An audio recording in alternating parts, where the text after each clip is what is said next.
Hi, I'm Matt. Hey there, I'm Bianca. And we're from Club Sapphire, and it's Christmas time. It is. And you are crazy distracting this time. It's like, you just got to keep the arms and cover yourself the whole time because I can't even look at you.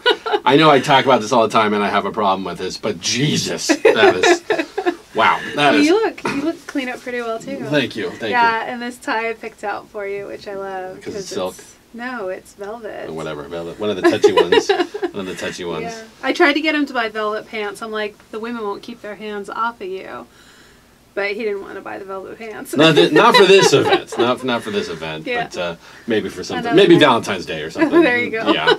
We'll see. So we actually get a question that kind of comes up a bit with new people. Mm-hmm. And we actually had run into this way back when we first started out. When we got in the lifestyle, or we were looking to get in the lifestyle, we said, how do you find someone to play with? Like, how do you do that? And when we got in the lifestyle, there was nothing. There weren't videos like this on the internet.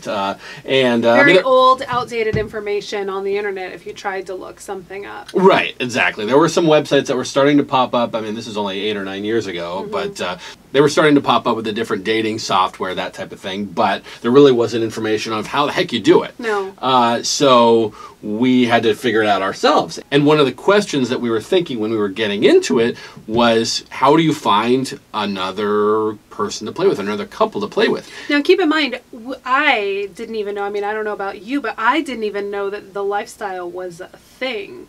I mean, I didn't know that people actually existed out there, clubs existed out there, that this was something. That people actually play with other people? Yeah. Yeah. I mean, or on a more, like, formal setting kind of thing. Like, I guess that if you had friends that you were playing with, or like friends that you played cards with, then I guess, you know, and alcohol got involved, and hot tubs get involved, and sex gets involved. I could see that happening, but I didn't realize that swinging was a real thing, and that there were clubs and different things dedicated to people who choose this lifestyle. Right, and I had no idea. And I didn't know about clubs or anything like that until I had actually done my homework after we had already been playing. Right. So just because I had done some searches on the internet and I didn't really find too much at all, and also when we started, we didn't have interest in another guy. No. It was just all a threesome with another woman. Yeah, that's...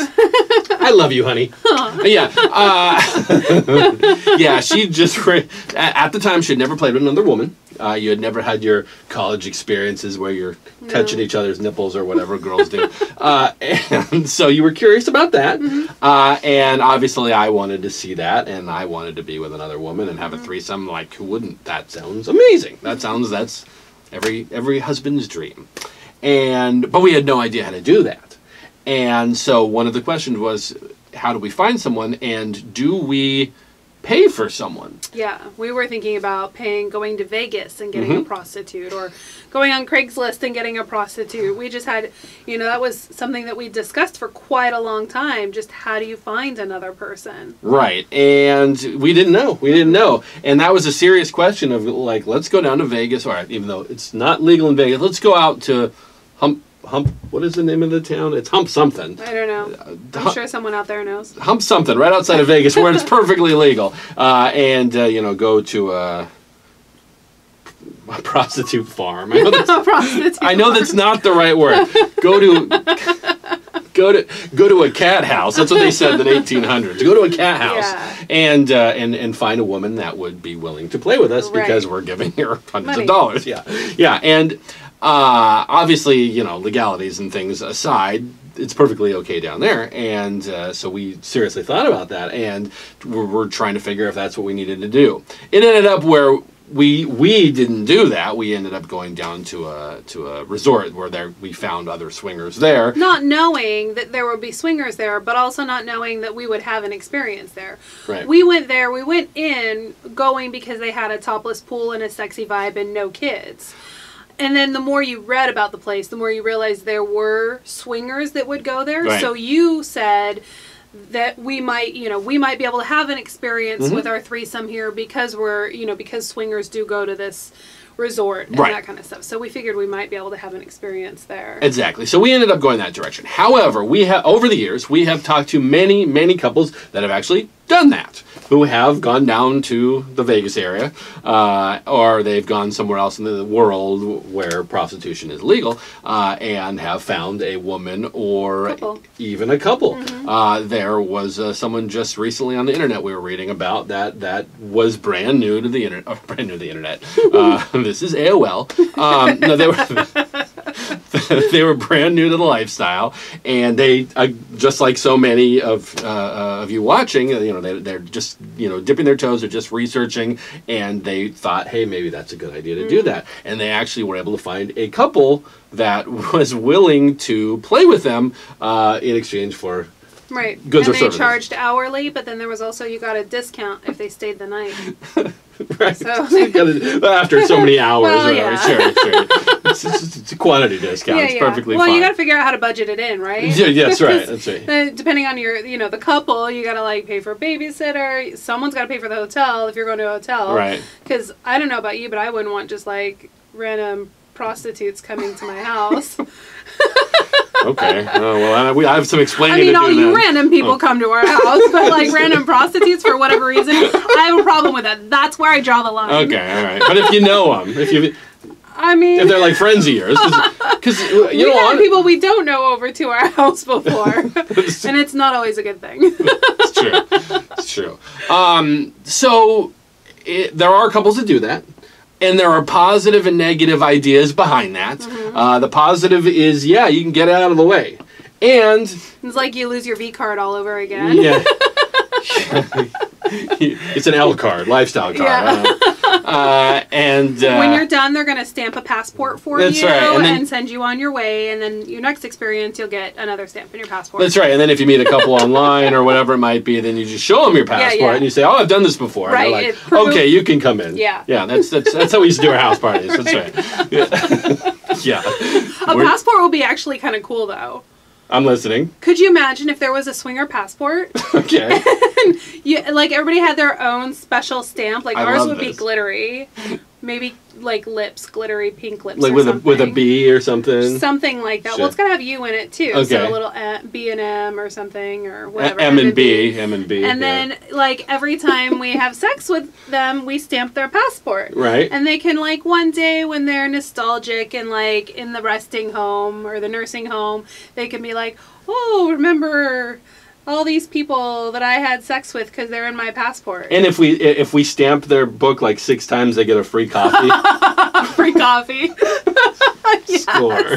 Frequent flyers. Frequent fucker card. Frequent fucker card. Yeah. That's great. We'll make millions. Frequent fucker card and a passport are 2 totally different things, though. They are. I think so.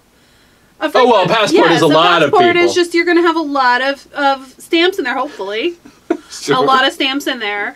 But with a frequent fucker card, it's the same people over and over again, and they're just like, "Here you go, Matt." Oh, you've been stamped already. All right. You don't need to necessarily. I mean, you can still stamp their passport, but I think they're 2 separate things. Okay, all they're right. 2 totally separate things. We'll brainstorm. We'll work on right. that. We'll work on that. That'll Yes. be great. But if you pay for it, you shouldn't get it. Oh no, you do get the stamp in the passport, just once. I don't know. Should you pay for it more than once? I think this is derailed. So, Matt, tell me some of the negatives of hiring a prostitute couple as your first time, or maybe your 12th time. The negatives of that? Are there negatives that you can Well, see? the negatives are, from a lifestyle standpoint, is you're not really getting the real experience. You are getting an artificial experience. I mean, you're still getting sex, and you're still... Okay, here's a thought. Okay, so if it were you and I, we were brand new, we didn't know what we were doing, and we wanted another woman with us, so we hire someone to come and have sex with us. Okay. And at that point, I can see how your reactions were. If you suddenly go, "Oh my God, this was a huge mistake, and then like hit me with a frying pan or whatever. Because we're cartoonic Disney, white, not Disney, or some cartoon characters. Right. Okay. Whatever you might do in that situation, and of course you would be able to gauge how I did as well, in the sense that there was someone there, and I was not, I didn't suddenly just fall in love with this person and run off into the sunset. The things that oftentimes new couples are concerned about, both man and woman in that situation, bringing another woman in. You can, from your own perspective, you can gauge how the other person reacts, and that's, of course, is going to be a positive. However, a real lifestyle experience is kind of a four-way thing where you're also dealing with people who have similar jealousy issues, similar stories that they've dealt with in the past when they were brand new, if they've been doing this for a while. All of those are factors. Plus, you can honestly have a conversation with that couple for a long period of time before you're playing and talk to them about what they've gone through and how they deal with things, what their rules are, how they play, what problems they've had, what stories they have, and actually connect on a level that is one of the best parts about the lifestyle, is actually getting to know that other couple or person, at least to the point that you feel comfortable having sex with them, which is very different than if you were just saying, hey, here's my card, I want to make sure I get the miles, and then it's more transactional. Not that there's anything wrong. Do you think they take Square?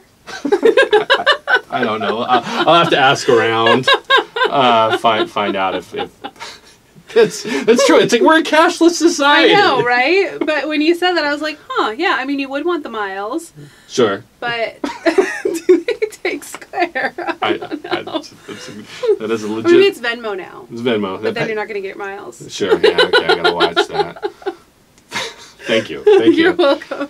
So my point being is that there's positive and negatives. I don't think there's one right or wrong other than, of course, the legalities of that. I think when it comes down to it, we always say this journey is your own. Right. Right? You're writing your own book. You're writing your own story.